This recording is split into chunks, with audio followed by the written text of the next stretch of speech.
So good afternoon, everybody, and thank you for being here with us today in what seems to be a very interesting panel on communities of emotion, from cultural symbolism to cultural sensitive therapy. I will skip my introduction in order to present the first speaker, Professor Yoram Bilu from the Department of Sociology and Anthropology from the Hebrew University of Jerusalem. Yoram is going to speak about childlessness, creation, and procreation in Messianic Chabad. Yoram, please. Stories where the blessing of the tzaddik, a Hasidic master, grants childless couples with children are quite common within the broader field of Hasidic hagiography. What makes the fertility stories I collected among Chabad Hasidim stand out is the acute Messianic context in which they are grounded. Since the early 1950s, Chabad has been engulfed in a Messianic storm galvanized by its charismatic seventh president, Rabbi Menachem Mendel Schneerson, the Rebbe, who was eventually identified by his followers as the Messiah. The Rebbe passed away in June 12, 1994, when the Messianic fervor was at its peak. But Chabad did not disintegrate following this devastating loss. Most of the Hasidim in the headless movement, a Hasidic oxymoron, still cling to the idea that the Rebbe could be the Messiah, but they are quite polarized regarding his ontological status. While many reluctantly acquiesced with his death, hoping for some kind of second coming, the Meshiachistim, the radical Messianists I am studying, flatly deny his death. Three interrelated aspects of the fertility stories are distinctive in the Messianic context.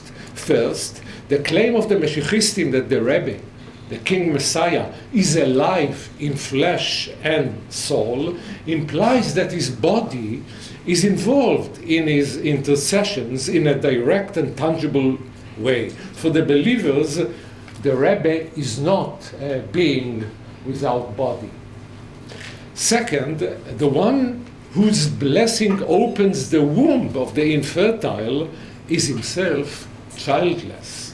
And this childlessness fits in perfectly with his messianic status. Messianism means the end of history. Third, as a tzaddik turned Messiah, the Rebbe is accorded a nearly divine status. The theme of the divinity of the Rebbe appears at the edges of the Messianic camp, but it is harshly castigated by the rabbinical authorities within the movement. I would like to explore the fertility stories from a psychocultural perspective as a projective bridge to the moods and motivations that nurture the religious imagination. Dormant and latent under religious routine, these motivations become more explicit in period of acute, hot scripted messianism. Thus, while the non-messianic Hasidim, in the non-messianic Hasidism, the tzaddik is viewed as father in a spiritual and metaphoric way. When he is elevated to a messianic, quasi-divine status, the boundaries between the metaphoric and the literal become more blurred in the fantasy lives of the believers. I would like to explore the position that the Rebbe cum Messiah occupies in the imagination of his followers through the prism of the fertility stories. And what I'm going to do is to project the stories one by one, and we'll discuss them together. In the first story, can you read it at the end? Okay. In the first story, the narrator gives a childless woman the dollar of blessing. This is the dollar mentioned by Toby Nathan in the previous film, which she had received from the Rebbe. I explained to her in clear words that the therapeutic virtues of the dollar, and I suggested that she hold the dollar, and this is underlined, look at the picture of the Rebbe Shlita, King Messiah, which was hung on the living room wall, and make a request. Not only did the woman become pregnant quickly and gave birth to a son, but as a result, many other women in need came, and they all had children after glancing at the Rebbe's picture. And in fact, I really selected key stories, but this theme recurs in the fertility stories. Looking at the picture of the King Messiah fulfills an important function in the cult of the Rebbe, particularly in miraculous stories relating to childbirth. In the context of Chabad's unprecedented visual culture, the cult is often grounded in mutual gazing, not unlike the Hindu darshan, those of you who are familiar with this practice. The Mashiachistim believe that the Rebbe's sharp gaze is preserved in his pictures after his disappearance. The most popular picture of the Rebbe, which gained an iconic status in Chabad's visual culture, was taken in 1977 as the Rebbe hailed the marchers in a children's parade with an encouraging wave of his hand. The photo gained a mythical aura when people began to find in it the hidden face of a cute baby. Can you find it? It's difficult with this quality, but if you make a circle in the palm, you can see the two eyes very clearly, right? And the fat cheeks on the two sides.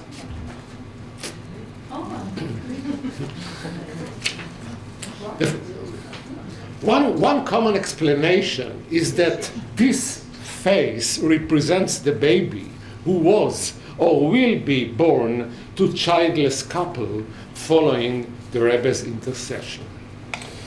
The next story explicitly connects the picture with the baby to the Rebbe's blessing for fertility. A childless woman who, according to the doctors, had no chance of ever giving birth, poured out her troubled heart to a Chabad woman.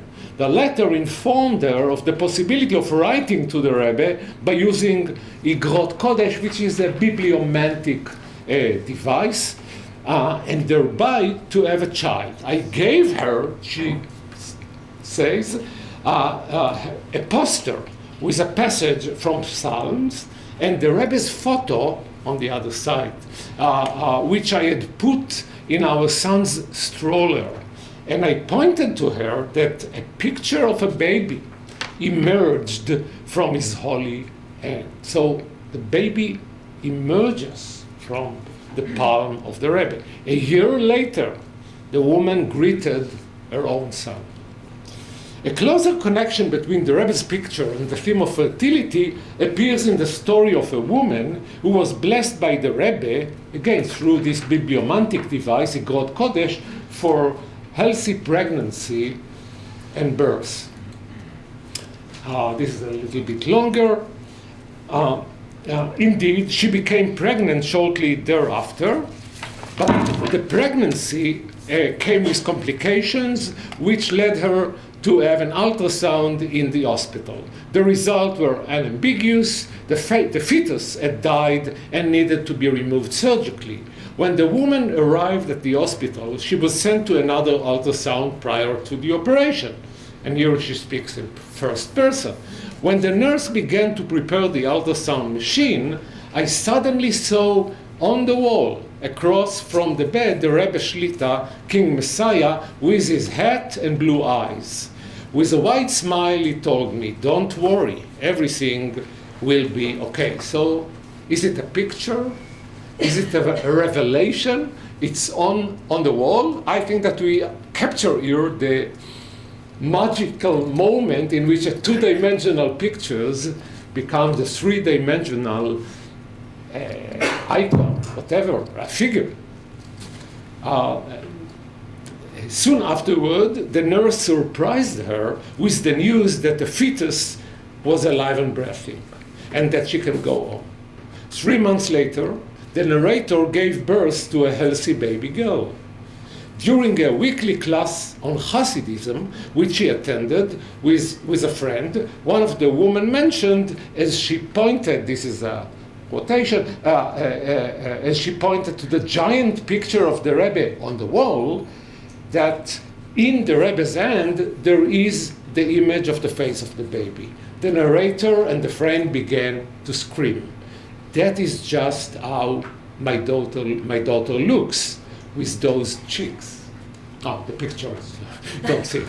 Okay, but you can visualize it, of course. Visualization is a very important technique in Chabad. I think it's crucial for the apparitions, which occur quite frequently, but this is another story. Is it possible that the resemblance between the two babies betrays the mother's fantasy that the Rebbe is the baby's father? Two more stories will help expand on this possibility. The first story's protagonists are a young couple who were told by the doctors that they will be unable to have children. Disheartened, the wife had a special dream of the Rebbe, this is the first part, in which he passed a baby to her and informed her that she would give birth in the Jewish months of Tishrei. Dreams in which the Rebbe passes a baby to the believer, have recurred in other stories as well. The husband, too, met with the Rebbe, but not in a dream. And this is his first-person report.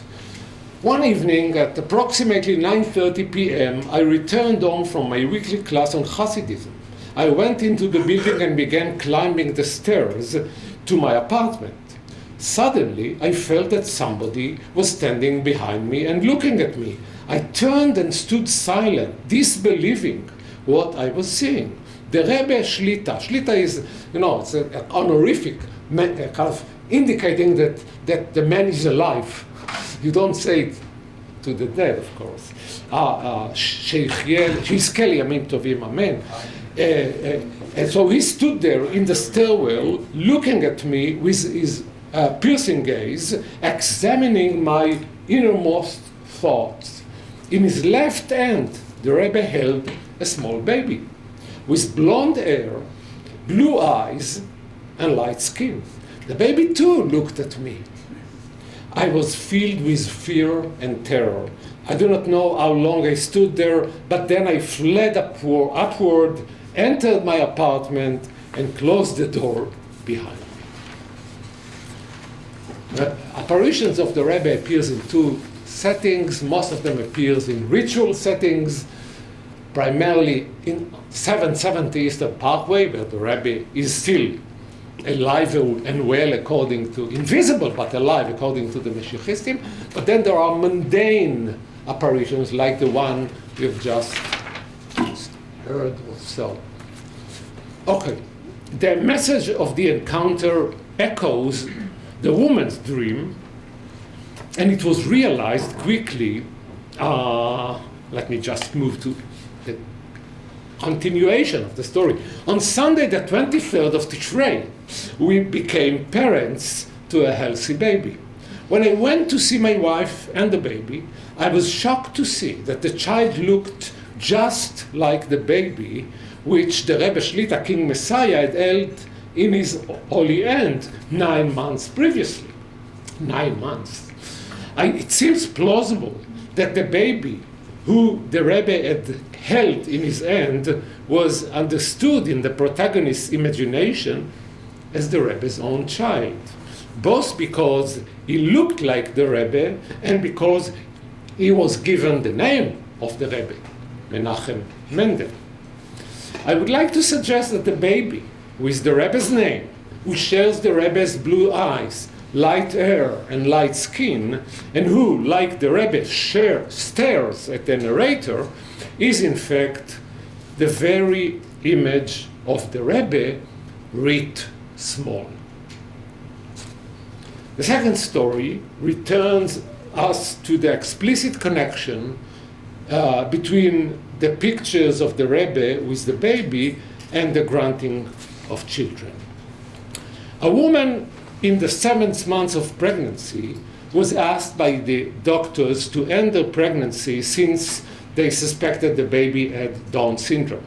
She fell asleep, immersed in painful thoughts, and saw the Rebbe in a dream. And this is her dream. In her dream, she saw herself across a large, long table full of good food, with the Rebbe Shlita King Messiah sitting at the head. Though I had never seen his face, I had never seen him face to face, I recognized him instantly. His picture appears everywhere, she said later on. He looked at me and said that I have nothing to worry about and everything will work out. Then, and this is the high point of the story, then he stretched out his hand and spread out his palm and fingers. A great light burst forth, and from it emerged a baby. I became very excited, and when I turned around to leave, he turned to me and said, "Wait, you have a happy and healthy child. You will give birth normally." Though the story does not explicitly mention the picture with the baby, there is no doubt that this picture served as inspiration for the emergence of the baby from the hand in the dream narrative. The dream's promise was indeed fulfilled 2 months later when the woman gave birth to a healthy baby boy. Shortly after his birth, the Rebbe appeared to her again in a dream. This I don't think, oh, it's there. Okay, you can follow.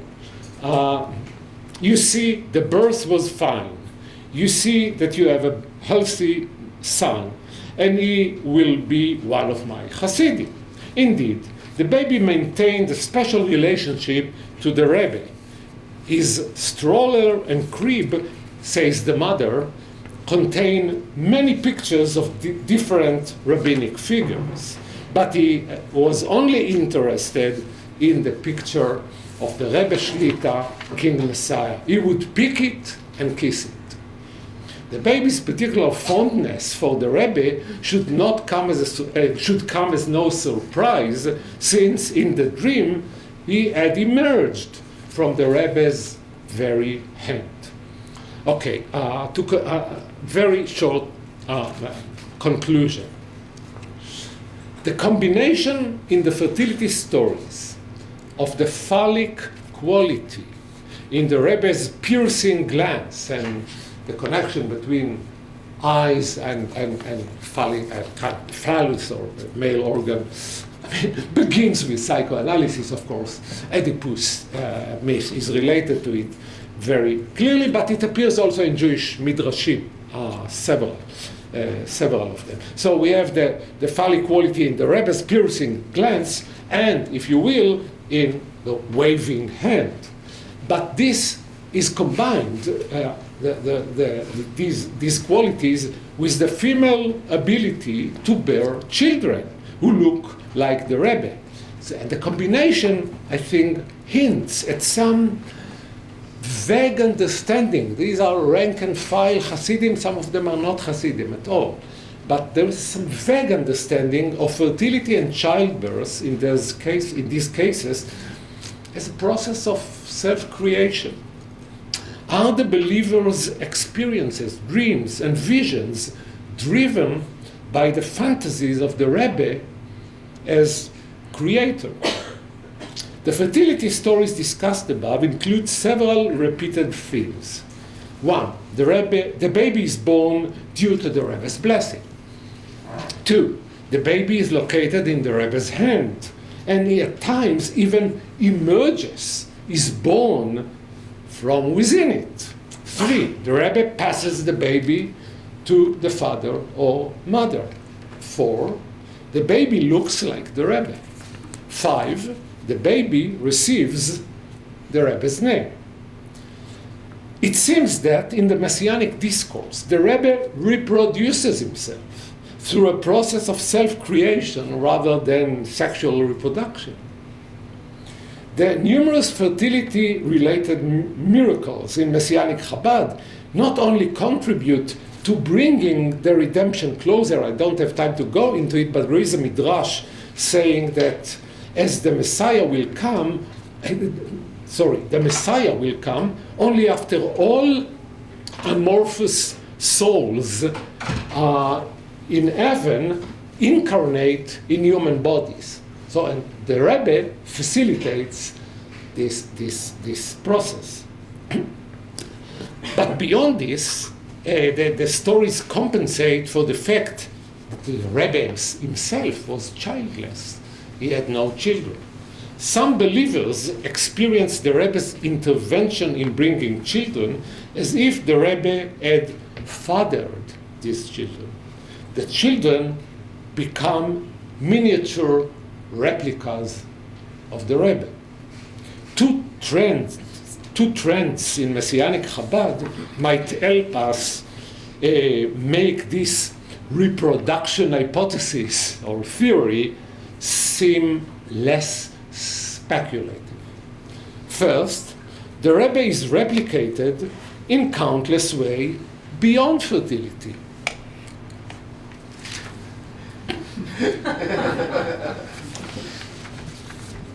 We have mentioned the iconophilia, the visual culture in Chabad, which is supported by new visual technologies.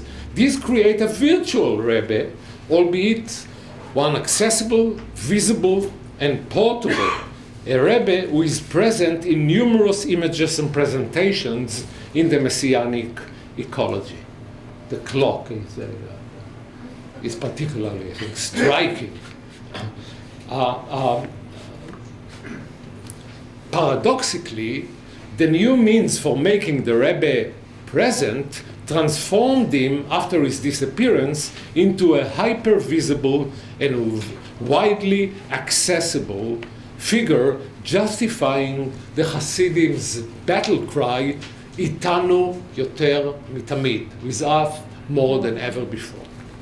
Second, the Hasidim see the Rebbe as an exemplary model of appropriate Hasidic behavior, which they try to imitate. Learning his thought and attempting to fulfill his will and follow his instructions are part of these attempts to emulate him, lichyot Rabbi, as the Hasidim say, to live the Rebbe. It's unidiomatic in English, in Hebrew too. In the Rebbe thought, the institution of shlichut, emissaryship, is the most important enterprise in preparing the ground for redemption. The Rebbe contended that the emissary is supposed to identify completely with the one who sends him. The Hasidim who try to live the Rebbe deem themselves as emissaries, representatives, children. They make him present through their actions. When an emissary in the southern settlement of Shibolim in southern Israel was asked about his work, he first explained that the root shin bet lamed, from which the plural noun Shibolim is constructed, as the same numerical value, we talked about gematria earlier, as the name of the Rebbe, Menachem Mendel, with Ayin. I'm on the verge of finishing. Menachem Mendel and Shin Bet Lamed equaled 232. You can check. I did. The equivalence between the name of the place, Shibolim, and the name of the Rebbe leads to a straightforward explanation of the larger goal of the emissary's work. And these are his words: to make many Menachem Mendel, to make many Menachem Mendels Shibolim, to bring satisfaction to the one who sent us. Many Hasidim are named Menachem Mendel, and in any given family, this is my impression, any given family with more than one male child, odds are very good that one, at least, will have the name. Still, even those who have another name are often viewed as the Rebbe's children and as his emissaries or representatives in the world. The fertility stories give us access to these hidden regions in the Hasidim's fantasy life, where the boundaries between the Rebbe as a human figure, childless and mortal, and the Rebbe as the King Messiah, equipped with creative, godlike, life-giving potency, partly collapse. Thank you.